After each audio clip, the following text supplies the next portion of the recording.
আসসালামু আলাইকুম রাহমাতুল্লাহ। প্রিয় অষ্টম শ্রেণীর শিক্ষার্থী বন্ধুরা, আশা করি তোমরা সবাই ভালো আছো। আজকে আমরা আলোচনা করব তোমাদের ইংরেজি প্রথম পত্র যে বইটি রয়েছে সেই বইয়ের ইউনিট 1 এর লিসন 3 নিয়ে, আওয়ার এথনিক ফ্রেন্ডস, অর্থাৎ আমাদের উপজাতি বন্ধুরা।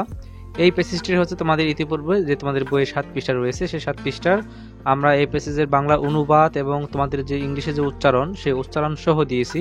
ইতিপূর্বে হচ্ছে আমরা স্ট্রাগল পর্যন্ত হচ্ছে তোমাদের এই ভিডিওটা দিয়েছি। তোমরা যারা দেখোনি তারা অবশ্যই দেখে নিবে।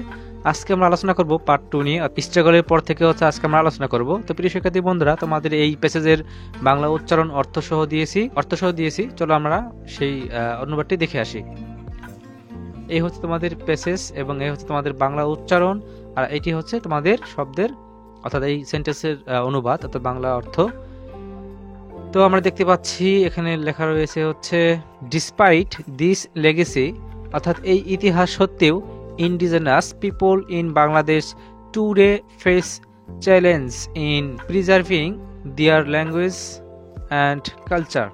অর্থাৎ এই ইতিহাস সত্ত্বেও আজকের বাংলাদেশের আদিবাসীরা তাদের ভাষা ও সংস্কৃতি সংরক্ষণে নানা চ্যালেঞ্জের মুখোমুখি হচ্ছে। অর্থাৎ আজকে যে বাংলাদেশের যে আদিবাসীরা তাদের ভাষা এবং সংস্কৃতি কি যে সংরক্ষণ করবে, তার জন্য কি নানান চ্যালেঞ্জের মুখোমুখি হতে হচ্ছে।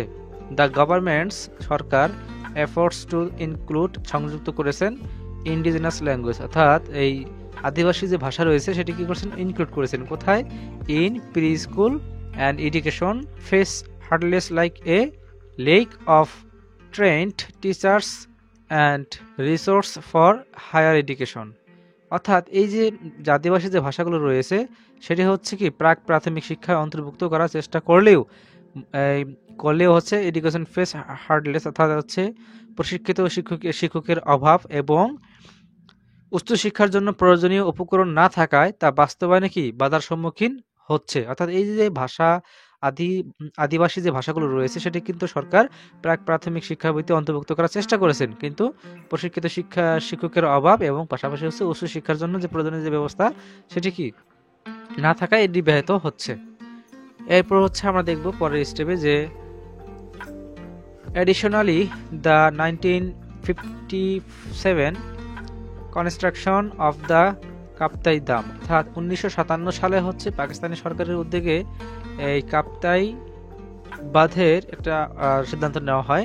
Funded by US aid and built by the Pakistan, অর্থাৎ এটি ফান্ডেড করে হচ্ছে, অর্থাৎ এটি অর্থ বহন করে হচ্ছে ইউএস এইড থেকে হচ্ছে এটি অর্থায়ন করা হয়, যেটি হচ্ছে বাস্তবায়ন করে হচ্ছে, অর্থাৎ এটির এই যে পাকিস্তানি সরকার সেটি হচ্ছে এটার কি করে বাস্তবায়ন করে। ইউএস এইডের অর্থায়নের সাহায্যে পাকিস্তানি সরকার কি করে, সে আমলে এটি বাস্তবায়ন করে। Displaced thousands of people in the hill tracts, অর্থাৎ এই বাঁধের কারণে হচ্ছে হাজার হাজার যে ক্ষুদ্র নৃগোষ্ঠী ছিল তারা কি করে, মানে যে হাজার হাজার যে মানুষ ছিল তারা হচ্ছে বাস্তুচ্যুত হয়।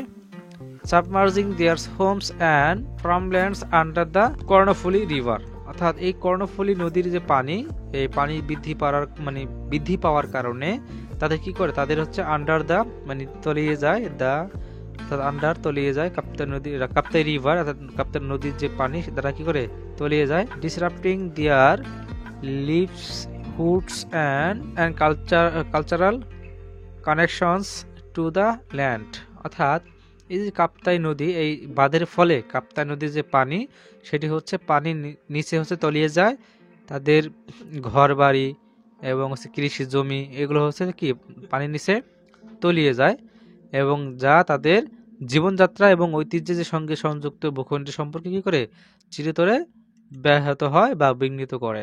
এরপরে প্রিয় শিক্ষার্থী বন্ধুরা, this history of the displacement and ongoing marginalization continues to affect indigenous communities in Bangladesh, অর্থাৎ এই বাস্তুচ্যুতির ইতিহাস এবং চলমান যে প্রান্তিকতা, এই বাস্তুচ্যুতির ইতিহাস এবং চলমান প্রান্তিকতা আজও বাংলাদেশের আদিবাসী সম্প্রদায়গুলোর উপর কি গভীর প্রভাব ফেলছে। প্রিয় শিক্ষার্থী বন্ধুরা, এই ছিল আজকের আমাদের ভিডিও, অর্থাৎ তোমাদের যে আওয়ার এথনিক ফ্রেন্ডস যে দ্বিতীয় যে পার্টটি ছিল বাকি অংশ, সেটি হচ্ছে ইতিমধ্যে তোমাদের বাংলার শব্দের উচ্চারণ অর্থাৎ বাংলা উচ্চারণ এবং অর্থটা তোমাদের দিয়েছি। আশা করি তোমরা বুঝতে পেরেছো। তো প্রিয় শিক্ষার্থী বন্ধুরা, এই আমাদের টোটাল প্যাসেজের তোমাদের বাংলার অনুবাদটিতে হয়ে গেল। যারা প্রথম ভিডিওটি দেখোনি তারা অবশ্যই দেখে নিবে। আজকে আমরা দ্বিতীয় পার্টটি আলোচনা করলাম। এরপরে হচ্ছে আমরা দেখবো হচ্ছে ট্রু ফলস। তোমাদের আর এথনিক ফ্রেন্ডস এই পেজেস থেকে কিছু ট্রু ফলস রয়েছে, সেই ট্রু ফলস, এই ট্রু ফলসের বিষয় হচ্ছে আমরা আগামীতে আরেকটি ভিডিও তৈরি করব। সেই ভিডিও দেখার আমন্ত্রণ জানিয়ে বিদায় নিচ্ছি। আল্লাহ হাফেজ।